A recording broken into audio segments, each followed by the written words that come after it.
Good morning.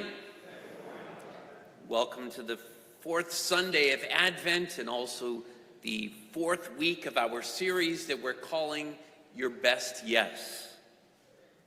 If you step back and think about it, this Advent season, this Christmas season is like a microcosm of the whole of life. Because the whole of life is an ever-changing menu of options, choices, and decisions that just keep coming our way. And regardless of whether we're deliberate or thoughtful about it, what we're doing with those options and choices and decisions is determining the quality and the direction of our lives. Over the course of this series, we've been looking at how we can grow to love God, love others, and inspired by that love, to make disciples through our very best yes. Closing out this series, we're moving closer to the Christmas story. The story in part presented today in the Gospel of Matthew. Matthew tells us from the perspective of Joseph about the dream which convinced him to take Mary as his wife, despite the scandalous appearance of Mary's pregnancy. Joseph said yes, which of course is his best yes, which contributed to the best yes in all of history, the birth of Christ and Christianity. Christianity is different from every other religion. Every other religion says we have to work our way to get to God. Christianity reveals that it's actually the other way around. God has already done the heavy lifting and the hard work, coming to us in the most radical way possible by entering human history as a helpless baby. God humbled himself to come among us. That message is not intuitive, even for people who are familiar with the Christmas story. Neither is it necessarily easy to accept, as evidenced by most people's belief that the way to get to heaven is just to be a good person. Though it's certainly one of the goals of Christian living to be a good person, to live a good life, you don't get to heaven by being good or doing good.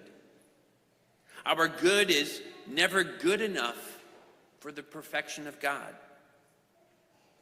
In the movie Talladega Nights, the hero of the story, a certain Ricky Bobby, says that he likes to think of Jesus as a little helpless baby.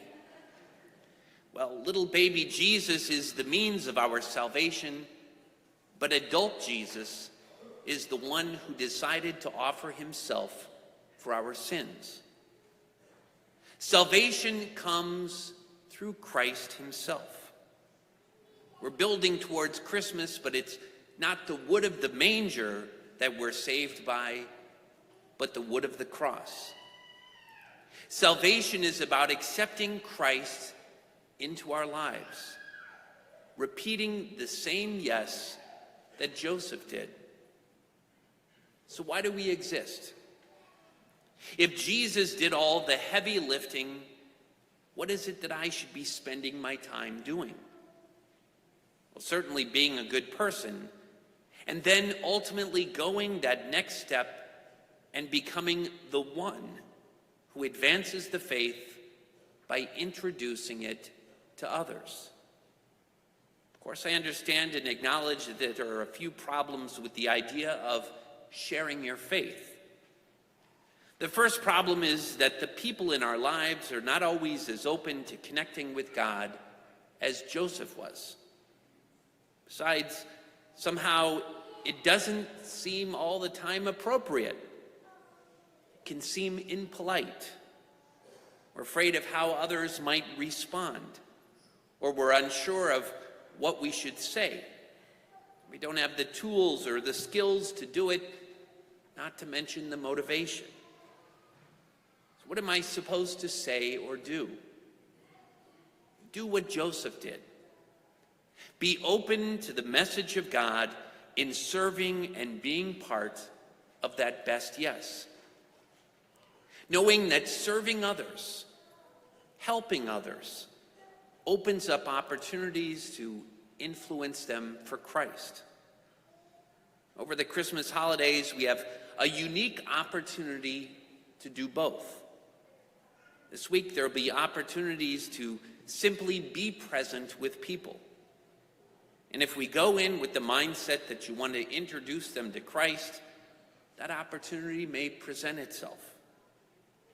Who is the one person who doesn't have a relationship with God that you can make yourself available to? Just one person. My guess is that someone is already coming to mind. Make yourself available to that person. And more importantly, invest in that person over the Christmas week with the purpose, with the mindset that you want to introduce them to a relationship with Christ. Invite them here. Invite them to church. Invite them to our Alpha coming up next month. You may never even have to say another word. Invest in the relationship and believe that God will act.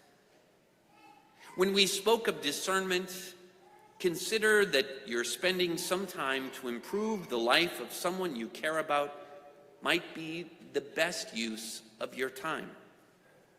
And it's not morally ambiguous or unethical to invite someone to church with the intention that something good will happen to them. Something good will happen for them. That's one of the best things that we could hope for another human being. It's you sharing something that means the world to you. We're not going to sell them a used car or life insurance. We're going to share the good news with them. This Christmas, celebrate the good news by sharing it. Make that your best yes.